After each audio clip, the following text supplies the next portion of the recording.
যে টাকাতে বরকত ছিল সেই টাকা দিয়ে আপনি বিড়ি সিগারেট গুটখা খেয়েছেন, আপনার ঘরে জীবনে কোনোদিন বরকত আসবে না। বরকত কোন টাকাতে বরকত আছে আপনি জানেন না। এই জন্য তো আল্লাহ নবী সাল্লাল্লাহু আলাইহি ওয়াসাল্লাম বলেছেন যে থালার মধ্যে যখন ভাত খাচ্ছ, প্রতিটা থালার যতগুলো খাবার আছে, যেটা খাওয়ার জিনিস, সবগুলোকে চেটে খেতে হবে। এই জন্য খেতে হবে যে থালার মধ্যে যে কোন পাত্রে কোন ভাতের কোনায় যে বরকতটা ছিল, সেই বরকতটা আপনি ছেড়ে দিলেন আর ভাতটাকে খেলেন, আর সেই বরকতটা আপনার পেটে গেল না। তো বরকত আমরা চিনি না। বরকতকে যদি আমরা চিনতাম মুসলিম সমাজ, আজকে আমাদের এই দশাটা হতো না। বরকত কি জিনিস? আমরা যখন খাই তখন আল্লাহ নবী সাল্লাল্লাহু আলাইহি ওয়াসাল্লাম বলেছেন যে থালায় খাচ্ছ, প্রতিটা থালার যদি খাওয়ার জিনিস থাকে, হাড় বলছি না, হাড় চিবিয়ে তার পেটে গেলে ক্ষতি হয়ে যাবে, যেটা খাওয়ার জিনিস সেটাকে আমরা চেটে খেতে হবে, মানে হাত দিয়ে পরিষ্কার করে খেতে হবে। এর কারণটা কি কে বলতে পারবে? আপনি 10 টাকা নিয়ে বাজারে গেলেন, 10 টাকার মধ্যে 50 পয়সা হোক বা 8 আনা হোক বা 1 টাকায় হোক না কেন, আপনি গুটখা খেলেন, বিড়ি খেলেন, সিগারেট খেলেন, মদ খেলেন, যেটা খাচ্ছেন সমাজে। আর আপনি খুব মেহনত করেছেন, কোদাল চালিয়েছেন দিনমান, দিনমান কোদাল চালিয়ে 300 টাকা পেয়েছেন। 300 টাকার মধ্যে কোন টাকাতে বরকত আছে আপনি কি বলতে পারবেন? বলতে পারবেন না। আপনাদের অনুগ্রহ করে বলছি, আর কিছু বলবো না, দুটো কথাই বললাম। বরকত কি জিনিস আপনাকে অবশ্যই জানতে হবে। আপনি 5,000, 10,000, 5 লাখ, 10 লাখ টাকা কামাই করে নিয়ে আসলেন, আপনি বাড়িতে আসলেন, আপনার বাড়িতে অসুখ বিসুখ হয়ে গেল, 5 লাখ টাকা চলে গেল, হায় হায় হায় হায় করতে থাকলেন। আপনি বাড়িতে যখন আসবেন তখন পরিষ্কার পরিচ্ছন্ন হয়ে থাকেন। এই জন্য 5 বার উজু করছেন, উজু করে নামাজ পড়ছেন, উজুর একটা উদ্দেশ্য আছে, সেই উদ্দেশ্যটাকে গুরুত্ব দিয়ে বুঝেন, আর বরকতটাকে গুরুত্ব দিয়ে বুঝেন। এই জন্য আপনাদেরকে অনুগ্রহ করছি, আপনারা যে খাওয়ার জিনিস সেটা খান, যেটা খাওয়ার জিনিস নয় সেটা খাবেন না। শয়তান কিন্তু আমাদের সেই বরকতের টাকা দিয়েই আপনাকে বিড়ি সিগারেট গুটখা যেটা খাওয়া হচ্ছে, আমাদের সেইখান থেকে বরকতটা কেটে দিচ্ছে। আপনার কিন্তু ক্ষতিই হবে, লাভ হবে না।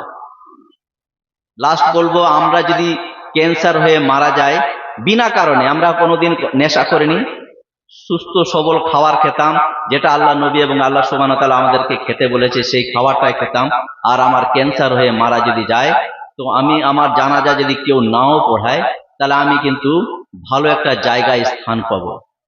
আর আমি যদি খারাপ খাদ্য খেয়ে, বাই চান্স হতে পারে বিড়ি খেয়ে বা গুটখা খেয়ে আমার যদি ক্যান্সার হয় আর যদি মারা যায়, তাহলে আমার জানাজা পড়াক বা না পড়াক, আমি কিন্তু একজন অপরাধী হয়ে মারা যাব। যেমন আমরা বলছি, কেউ যদি ফাঁসি লেগে মারা যায়, তার জানাজা পড়ানো না পড়ানো কিছু স্যার, তো জানাজা ওই এর সেমই জিনিস। আপনি জেনে বুঝে আত্মহত্যা করলেন ফাঁসি দিয়ে, আর এটা জানেন যে এটা খেলে ক্যান্সার হয়, তা সত্ত্বেও খেয়ে যদি আপনি মারা যান, তাহলে যে ফাঁসি দিয়ে মারা যাচ্ছে তার থেকে বেশি খারাপ ব্যক্তি আপনি। আপনি জানেন জানাজায় আমরা পড়াই, আর জানাজায় যারা আমরা যে পড়াচ্ছি, আপনাদের কাছে অনুরোধ করছি, আমাদের আহলে হাদিস সমাজ জানাজা কিরাতপুরেই বেশি জায়গায় পড়ানো হয়। আমি চাইবো কিরাতপুরেই জানাজাটা পড়ানো হোক, তাহলে সকলেই যে দোয়াগুলো আছে, সুন্দর সুন্দর দোয়া শিখবে, শিখে জানাজায় পড়বে, আমল করবে। আল্লাহ সুবহানাহু ওয়া তাআলা আমাদেরকে তৌফিক দান করুন, আমিন। ওয়া আখিরু দাওয়ানা আলহামদুলিল্লাহি রাব্বিল আলামিন। আসসালামু আলাইকুম ওয়া রাহমাতুল্লাহি ওয়া বারাকাতুহু। ব্যক্তি কিন্তু তার লাকাব নেই, জানা সত্ত্বেও সালাম দেয়, আর না জানে, লাকাব না থাকা সত্ত্বেও হয়তো কোনোদিন দেখেছে, মসজিদে দেখেছে, তাকে সালাম দেয়। সে কিন্তু আমাদের মুসলিমের মধ্যে সব থেকে বেহতর এবং সঠিক ব্যক্তি। আপনার সেই ব্যক্তির জন্য আমি আপনাদের কাছে আবার একবার গুরুত্বপূর্ণ সংবাদ আল্লাহ নবী সাল্লাল্লাহু আলাইহি ওয়াসাল্লামের মানে পাঠাচ্ছি, আপনাদের সেই জবাবটা অবশ্যই আপনাদের কাছ থেকে আমি শুনতে চাইছি। আসসালামু আলাইকুম ওয়া রাহমাতুল্লাহি ওয়া বারাকাতুহু। এটা মনে রাখবেন যে এর থেকে বড় দোয়া আর পৃথিবীতে আমার মনে হয় না। আপনি রাস্তার মধ্যে হাঁটছেন, আর আপনার পাশ দিয়ে আমি যাচ্ছি, আপনার যে কি বিপদ আছে, মনের দুঃখ আছে, আমি কিন্তু জানি না। আর আমি যে রাস্তার মধ্যে হাঁটছি, আমার যে ভিতরের কি দুঃখ বেদনা আছে আপনিও জানেন না। তা সত্ত্বেও আপনি আমার জন্য দোয়া করছেন আল্লাহর কাছে, আল্লাহ আমার ভাইয়ের প্রতি দয়া, রহমত, বরকত দান করুন। এর মিনিংসটা যদি আপনি ঘুমের মধ্যে মানে চিন্তা করেন আর কি, আর ঘুম ভেঙে যাওয়ার পরে যদি আবার চিন্তা করেন, এর মিনিংটা বড় বড় বড় বড় সমুদ্রের চাইতেও বিশাল। কেন আপনি তো জানেন না যে তার মনের মধ্যে কি আছে, কি চাইছে, টাকা চাইছে না ধন সম্পত্তি চাইছে না ইলম চাইছে না কি তার ব্যথা আছে।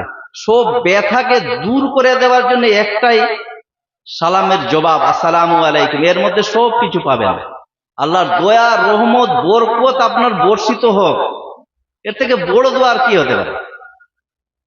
সেই দোয়াটা আমরা যখন দিই, আপনারা মনে প্রাণে যদি গ্রহণ করেন আর আরেকজন ব্যক্তিকে দেন, তাহলে আপনার সমাজ থেকে ঝগড়াঝাটি, মারপিট কিন্তু দূর হয়ে যাবে।